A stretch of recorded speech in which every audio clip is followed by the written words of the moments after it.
তো বন্ধুরা, আমার ভাত হয়ে গেছে। তো ভাত আমি নামিয়ে নিচ্ছি এখন। আরে বাবা, অনেক গরম, তো হাত দেওয়া যাচ্ছে না। আহ, দেখতে পাচ্ছ নাইক্রোম তার একদম পুরো লাল হয়ে আছে। সত্যি দারুণ ব্যাপার। তো অবশেষে আমি সাকসেস হলাম। দেখতে পাচ্ছ কীরকম ধোঁয়া উঠছে। তো বন্ধুরা, আমার চা হয়ে গেছে, আমি এটাকে নামাবো এখন। আমি এই প্যানেলগুলো একটু বাইরে নিয়ে যাবো রোদ্রে। তো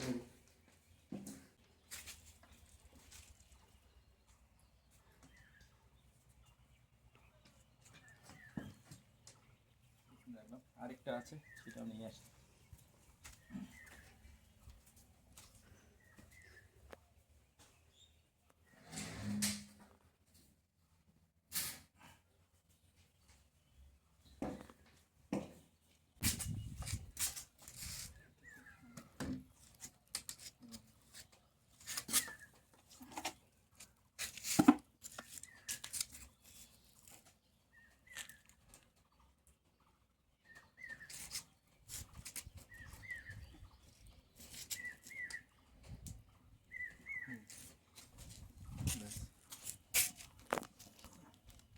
এই হলো আমার ওভেন।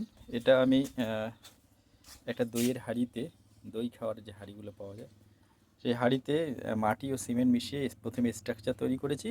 তারপর এর মধ্যে একটা নাইক্রোমের তার পেঁচিয়ে দিয়েছি। তো এটা দিয়ে আমি হিটারটা বানিয়ে দেখাবো। আমি পিছলা খুব, এটা এই ছায়াতে রাখলাম। ঠিক আছে, এটা হলো মাল্টিমিটার। মাল্টিমিটারটা এখানে রাখলাম। তো আমি দুটা প্যানেল, 245 ওয়াট করে আছে, 24 ভোল্টের। যদিও ভোল্টেজ বেশি দেয়, তো আমি সেটাকে অ্যাড করলাম, এখানে নিয়ে আসলাম রোদ্রে। এইবার এটাকে আমি অলরেডি কানেক্ট করে দিয়েছি, মানে সিরিজ করে কানেক্ট করেছি যাতে ভোল্টেজটা বেশি পাওয়া যায়। তো এখন আমি এটা দেখাবো যে আমার হিটারের সঙ্গে কানেক্ট করে দেখাবো। আমি এটাও যুক্ত করে দিলাম, পজিটিভের সঙ্গে পজিটিভ যুক্ত করে দিয়েছি, আর নেগেটিভের সঙ্গে নেগেটিভ তার যুক্ত করে দিয়েছি। তো দেখতে পাচ্ছ আমার তার, মানে এই দুটো সোলার প্যানেল থেকে তার, এই দুটো তার এই দিক দিয়ে এই পর্যন্ত এসে গেছে। ঠিক আছে, রৌদ্র ভালো উঠেছে। কালকে আমি চেষ্টা করেছিলাম ভিডিওটা বানানোর, কিন্তু ভিডিও বানাতে পারিনি। আজকে আকাশে প্রচণ্ড রৌদ্র, এরকমই রৌদ্রের দরকার। তো এই যে তার, তো এখন আমি এটাকে প্রথমে মাল্টিমিটার দিয়ে চেক করে দেখব যে কত ভোল্ট দিচ্ছে।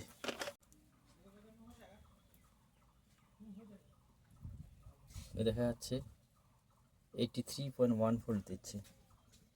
তো মোটামুটি ভালোই ভোল্টেজ দিচ্ছে। তো এবার এটাকে আমি আমার যে এটা বানিয়েছি, ওভেনটা বানিয়েছি, এই ওভেনের সঙ্গে যুক্ত করব। তো প্রথমে এই তারটা পেঁচিয়ে দিই, এখানে আমি দিচ্ছি।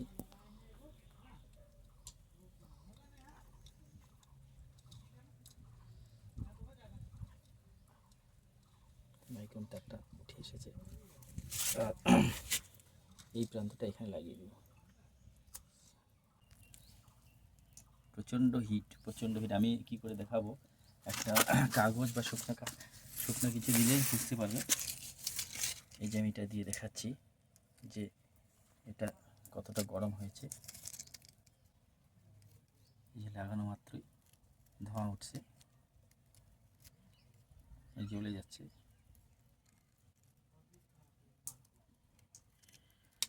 তো এটা খুবই গরম হয়েছে। এটাতে মানে টেম্পারেচার কী বলবো, হাতের থেকে নিচে নিতে পারছি না, এত গরম হয়েছে। তো আমি এখানে এবার তোমাদেরকে জল গরম করে দেখাবো।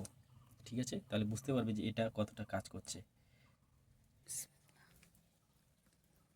তো বন্ধুরা, এখন আমি এখানে একটা চায়ের গামলা দিব, এটাতে জল দিয়েছি আমি।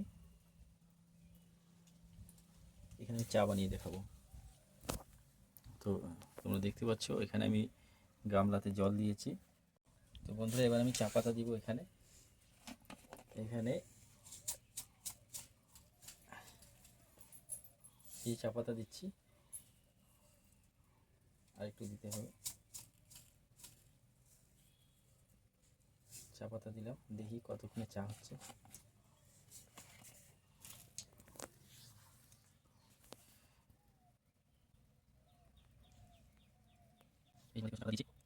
চাপাটা আস্তে আস্তে নড়াচড়া শুরু করছে, জল গরম হচ্ছে, এই জায়গার মধ্যে আস্তে আস্তে হচ্ছে। আকাশে বেশ ভালো রৌদ্র আছে, পুরা ঝলমলে আকাশ। আজকে তৃতীয় দিন আমি এই আকাশ খারাপ, বারবার বৃষ্টি আসছে, আকাশ মেঘলা হচ্ছে দেখে আমি ভিডিওটা বানাতে পারছিলাম না। কিন্তু আজকে আমি সাকসেস হয়েছি। চায়ে রং ছেড়েছে, এমনকি ধোঁয়া উঠতে শুরু করেছে। তো আমি বলবো যে আমি সাকসেস হয়ে গেছি। সত্যি আমি এখানে চা বানাতে পেরে গেছি। তো আজকাল বর্তমানে যা গ্যাসের অভাব, তো গ্যাসের অভাব দূর করার জন্য এটা একটা খুব সহজ উপায় হবে। আর এটা যদি বাড়িতে খুব ভালোভাবে সেট করা যায়, আমি তো তোমরা দেখতে পাচ্ছ আমি কীভাবে সেট করেছি। একটা ভাঙা টিউবওয়েলের উপর একটা প্যানেল রেখেছি, আর একটা রেখেছি একটা বাঁশ দিয়ে। হ্যাঁ, তো এইভাবে সেট করার পরেও যতটা অ্যাঙ্গেল করে রাখা দরকার ততটা অ্যাঙ্গেলে রাখিনি, কারণ এটা 22 ডিগ্রি কোণ করে রাখতে হয়, হেলিয়ে রাখতে হয় 22 ডিগ্রি করে। আমার তো প্রায় 85 বা 80 ডিগ্রি করে আছে, সূর্যের আলো ঠিক মতো পড়ছে না এতে। যাই হোক, তারপরেও আমার এটা কাজ করছে, খুব ভালোভাবেই কাজ করছে। আমার জল ফুটতে শুরু করেছে, চা হয়ে গেছে, চা পাতা সব ভেসে গেছে, উঠেছে। হ্যাঁ, তোমরা দেখতে পাচ্ছ, এই যে ধোঁয়াও বেরোচ্ছে পুরা,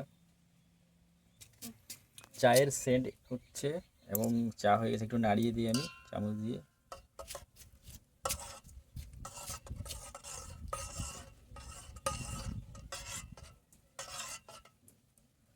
তো আমার চা প্রায় হয়ে এসেছে। চায়ের কি সেন্ট!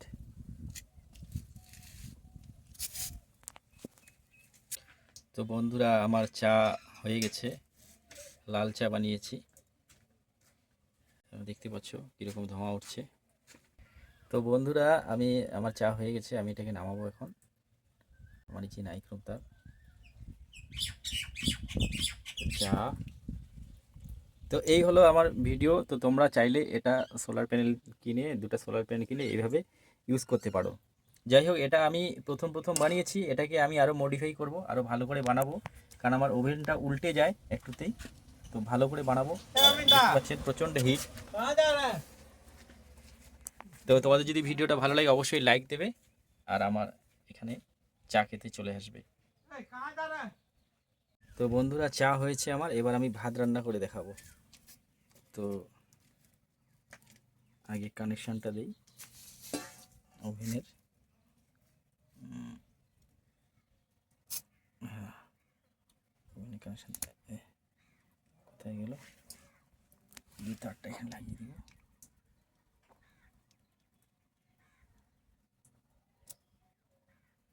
হয়েছে, দিয়েছি, গরম হওয়া শুরু হয়ে গেছে। এবার আমি এটাকে এখানে দেব, জল বসিয়ে দিছি, এতে এবার চাল দিয়ে দেবো। এই যে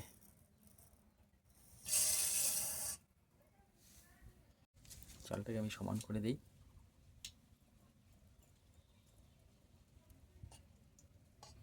ভয়ও লাগছে যেন উল্টে না যায়, কারণ আমার উনুনটা একদম রেডিমেড তৈরি।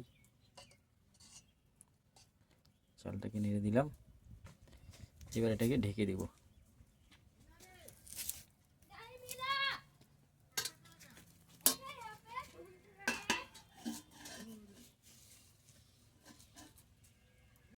আবার আসলাম, একটু ঢাকনা খুলে দেখি কি কন্ডিশন।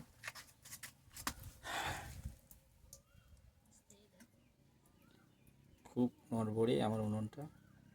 ঢাকনা তুললাম, ওয়াও, ধোঁয়া উঠছে, দেখতে পাচ্ছ তোমরা। এবার আমি এটাকে চামচ দিয়ে একটু নেড়ে দিব। এই যে এই চামচটা কোথায় গেল? এই যে ভাতটা একটু নেড়ে দিই।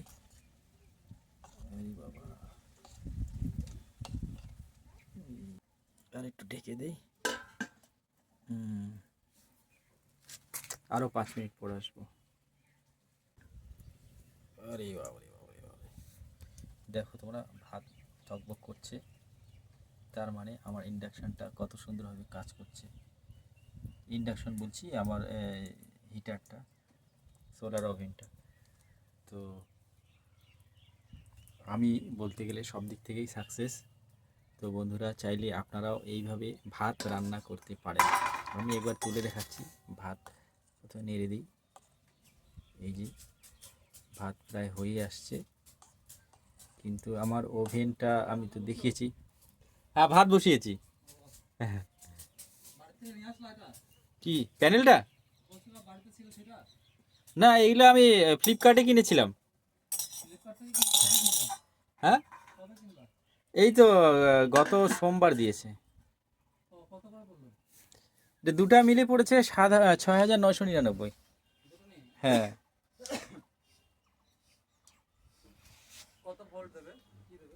এটা এই এখন দুটা একসঙ্গে। বন্ধুরা এবার ফাইনালি ঢাকনা খুলে দেখব ভাত কত দূর হলো।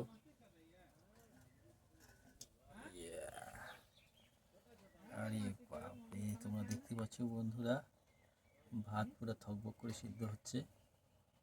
ভাত প্রায় হয়েই গেছে। তো বন্ধুরা আমার ভাত হয়ে গেছে। তো ভাত আমি নামিয়ে নিচ্ছি এখন। আরে বাবা, অনেক গরম তো, হাত দেওয়া যাচ্ছে না। আহ, দেখতে পাচ্ছ নাইক্রোম তার একদম পুরো লাল হয়ে আছে। সত্যি দারুণ ব্যাপার। তো অবশেষে আমি সাকসেস হলাম। তো আমার এই সেটআপ তোমাদের কেমন লাগলো তোমরা কমেন্টে জানাবে। দুটা সোলার প্যানেল দিয়ে আমি ভাত রান্না করে দেখালাম তোমাদেরকে। তো বন্ধুরা সবাই ভালো থেকো আর আমার সঙ্গে যুক্ত থেকো।